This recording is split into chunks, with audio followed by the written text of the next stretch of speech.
Why don't you introduce yourself and your car to the viewers? What's up, man? I'm Christian, and this is my 2019 GT350R. I think I was in high school when this body style came out for the Mustangs, and you know, in high school you want to have the coolest car. I actually work in a shipping industry, and we ship cars all over the world. So the first time I actually saw an R was at my job. We got one. It was black on black stripes, and like when I saw it, I was like, damn, I need to have that. I didn't know anything about the car. I didn't know the motor, horsepower, anything, but just from the looks wise, I was like, damn, that's the car I want. And then you start doing research, you start looking into it, you're like, damn, you're gonna have to work really hard to get one of those. So yeah, that's how it came along. And then now we're here almost 10 years later. Yeah, almost 10 years later now, since high school, I guess. So time flies, man, but we're here. It's actually my second 350R. My first one, unfortunately, got totaled out. That sucked. It was a bad accident, full front end. Just sucked, man. Yeah, unfortunate. That's unfortunate. After that, actually, I've always been a Honda guy, so I got into a Type R. That was when the LE came out, the yellow one, the Phoenix Yellow. So I had a Phoenix Yellow Type R. But in the back of my head, you know, you can't scratch that V8 itch. So I was like, man, one day. And I ended up getting out of that. And just by sheer luck, I kept looking. I've always been a fan of the white, and the white with the blue stripe combo is just like, to me, that's classic Mustang, classic Shelby. So it took forever to find in this color combo. I actually bought this in Florida, which is where I found my first one too. So I bought it in Florida, and then through my job, because we're shipping cars all the time, paid for it, and we're able to bring it down here. We couldn't keep it stock. We had to come do some goodies down here. So we're full bolts on, and I hate when people say full bolts on and don't say what they have. So JLT cold air intake, carbon it's hydro dipped, it's not actually carbon. I wish they made that. If they do, JLT, come get me. Upgraded injectors, 47 pounds. Fully tuned on E85 by Upland Ford. GT350 gods. If you guys need anything, Upland Ford are the people to go to. Okay. Stainless works headers, long tube headers. Obviously cat delete, custom dyno tune. Also by Upland Ford. So I'm telling you guys, if you guys need anything for 350 platform, they are the people to go to. Chris is the best. He's literally got this car dialed down. I also have a twin disc McLeod stage 2 clutch. Future maybe upgraded drive shaft to one piece, just to have it rev out faster. But yeah, other than that, just planning on keeping it in A. Was the whole point of this car is NA God. Stock, it revs out at 8250 with my tune, which is conservative. I revved up to 8500. Okay. But if you guys know, for a V8, that's a lot. It is. Yeah, it's I love the car as it is, where it stands. If I want to go faster, I'll buy something else to scratch that itch. But right now, this is the perfect balance of go fast, straight line speed, and then handling and turning. This thing eats curves like no other, which is one of the main attractions of this platform. It's roughly making about 575 to the wheels. NA, which is pretty nice. That's really good. And yeah, I mean, the car's still pretty heavy. I think right now I have a cage. It's gutted from the passenger seat back, so I have no rear seats. I have no trunk, no insulation, no nothing. Probably weighs right now like 3,800 pounds. Okay. But it's quick, it moves. And obviously, I mean, there's gonna be people say they have something faster. That's great, man, but I mean, it is to each their own. Like, this is the perfect balance for me, and I could use it every day. I actually did daily this car for 2 years, so this is, you can do anything in this car, which is awesome. Suspension right now is just the default stock Magna suspension. It does the job, it's great. But you know me, the very next thing I want to do is some coilovers, some adjustable two-way, three-way. Honestly, probably some MCS 2s, maybe some Nitrons. It just really depends. But I do want to dial in my fitment. As you guys can see, one of my main attractions is custom 3-piece BBS wheels done by AR Motorworks. Shout out Ron. Yo, that's the man. You guys need anything, he'll get you dialed in. I'm pretty sure I'm still one of one. I was the first, and I'm pretty sure I'm still the only one to do this on this platform. So yeah, they got it dialed in, specs, custom fitment, custom offset, 19 by 11 fronts and 19 by 11.5 in the rears. Dude, so yeah, it's looking right. So obviously my next, definitely for sure, coilovers, dial in the fitment, get some little camber going, you know, just join my little hot boys, put my hot boy side out for sure. And then yeah, on the outside, not many cosmetics on the outside. The R comes stock with the extended splitter. Okay. So it's a little bit larger than a 350.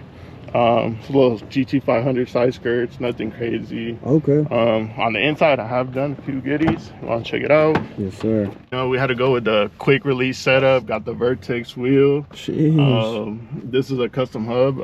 I forgot the guy's Instagram. If I remember it, I'll make sure he plugs it. Yes, sir. But he makes this. He's on a drift team in Florida. Okay. He custom made this so you could keep the controls. It's not the nicest looking thing, but it works. Yeah. And obviously, it's cool. It helps to get in and out. I'm a bigger guy, guys, so you know you got ease of access. Likewise, shift knob. MGW short throw shifter. Okay. And then obviously the custom SRP pedals, the heel mats, and then the P2M floor mats. Everyone knows the hype behind P2M. But yeah, man, This is clean, dang. we got the custom cage by Studio RSR. They're local here in La Habra, so shout out to them. Steel chromo AS, the Supreme, had to be a little hype beast. Yes. Always asked myself what I would do when I bought that, what I would use it for, and I finally found what I would use it for. Hey, he's being a hype beast, but also keeping it practical. Yes, sir. Gotta be safe, man. And then, like I said, the trunk, I don't have anything. It's gutted. Okay. No reason why it's gutted, not to be fast or anything, just to put the interior back and like cut it out for the cage is kind of hard. And it's one of those things where if you mess it up, you're kind of screwed. So I haven't want to deal with that, but yeah, this is the thing. What about exhaust? Stock exhaust. So stock, really? Yeah, stock all the way back. It's just long tube headers, cat delete, and stock all the way back. In my opinion, I've heard sound clips, I've seen other cars in person. If you change the exhaust, it changes the note of the car, and I personally don't like it. So I like that loud, raspy tone. Yeah. And if you change it, I just don't like. I don't like it. So. I know you detailed a few of your future plans. Is there anything else in the future works that you maybe didn't mention? Yeah, ultimately to me this is like a poor man GT3. This is building my GT3 RS. I mean, I love shredding the canyons, Azusa, Angel's Crest, any twisties, windy roads. Like this car, it's a little bit heavier, but this car rips. If I could do full aero, get a bigger wing, full front splitter, and then side skirts, that's pretty much. But other than that, the coilovers and the aero, like I love where this car is, how it sits. It's perfect to me, literally. So it's perfect for day-to-day use, and the looks wise, in my opinion, it's like one of the best looking cars. And I still think for the money, not even an R, a 350 is like the best car you can buy under 50, 60K. So if you can, buy it, because it's literally the best experience ever. Like nothing touches it. Why don't we talk about your ownership review, like how long you've had the car, how many miles you put on it, and if there are any issues? Well, like I mentioned before, this is actually my second R. My first one was actually a 2016. I bought that one with 1K miles. Put 10K miles on it, and then obviously it was totaled out, which sucks, but didn't have one issue at all. Obviously just regular oil change and regular maintenance. Never had an issue at all. And that's with the Gen 1 motor. So the Gen 1 Voodoos were known to be a little bit more fragile and to oil consumption, and if you didn't keep an eye on it, it was a big problem. So it's one of the biggest turnoffs for the car. This is a 2019, so it came with the Gen 2 Voodoo. I got this one with like almost 10K miles, like 9K, let's say. Right now it's at 33K, but I actually did go through a motor. So I had a cylinder 8 just said goodbye, completely shot, failed. Then obviously the guys at Ford Upland were super helpful, helped me get another motor, brand new, fully warranted too. So that's one of the biggest things. If you buy one of these cars, I'm pretty sure most of them are going to be out of warranty now, because they're that much older. But if you can, get extended warranty, because you just never know, man. It's one of those things where I've heard people like drive their cars every day with no issues, and some people don't drive their cars and baby their cars and have issues. So it's kind of one of those things, hit or miss. You just don't want to be stuck in that gray area where it happens to you and you're kind of out of luck. So luckily I knew them. They were able to take care of me. It took like a month turnaround to get a new motor, put it in, swap it. So I think on this motor I'm at 5,000 miles. And then yeah, man, it's just like I said, the biggest thing is make sure you have warranty, or you know someone who can help you out, because yeah, that Shelby tax is not a joke. Once you start touching stuff, once you start changing stuff, like I don't know if you guys saw my my coolant tank, it's one of the, not even on Shelby's, on the S550s, the material is just known to melt over time. And to buy that Shelby branded one, it was just $500 just for a tank. Oh my gosh, yeah, so it's just, and once you start doing stuff, it's one of those things where obviously at first I was like, oh, I'll just do an exhaust, oh, I'll just do this, and then once you start touching stuff, then you don't realize you have to change something else, and then it's one of those things where you go down a rabbit hole, and if you're not ready for it, it just catches you. But you can't really complain, man. I mean, you know what comes with the territory. It was one of those things. So my personal experience, I was like, I wanted to go E85. I went E85. The cool thing about most Mustangs is flex fuel. You just have to get a custom, without a tune, you can run the E85, but it's obviously better if you get a custom tune. Yeah. So obviously E85, and then you're like, damn, I wonder what if I did a little bit more, how much more low power you can get. And I wasn't really chasing power, but it's one of those things where you just get into it where you're like, well, I'm already doing this, I might as well do this. So start off with headers, then a custom tune for the headers, then a bigger intake, then another custom tune.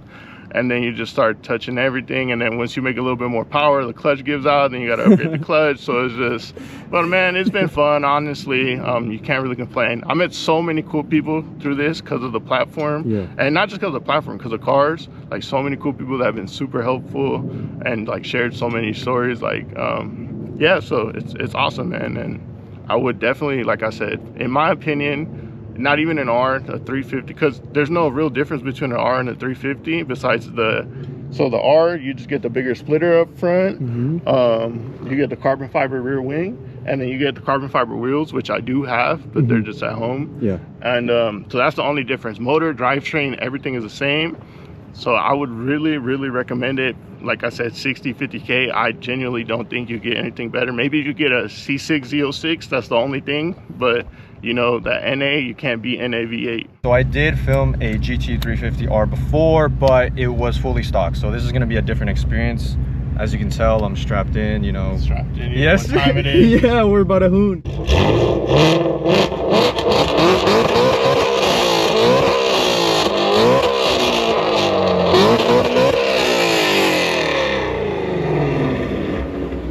Ah, shit, man, I'm half deaf.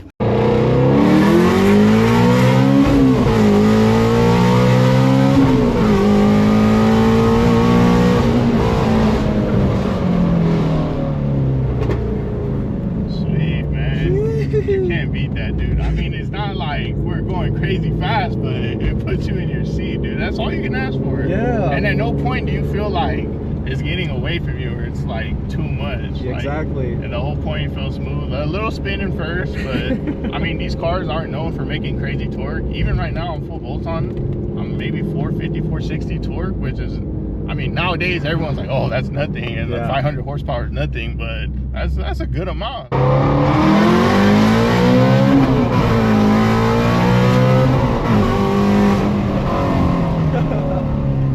I love when people know how to shift. Yeah. This was perfect. This was so cool. That shit helps. Yeah. Hopefully, awesome, man. Yeah. Hopefully you enjoyed this video. Yeah, definitely. It was a fun experience. It was awesome, man. Glad to be out here. Make sure you guys subscribe, like, subscribe, turn noties on. Yeah. I know all of you guys don't turn noties on. Turn noties on. It don't cost nothing. Show He's a real one. He's a real one. Make sure y'all share it. Share it to your mom, your grandma, whoever, your girlfriend, your ex-girlfriend. There's a free chance to hit her up. Like, hey, this video made me think about you. He's toxic. Make sure. All right, love that.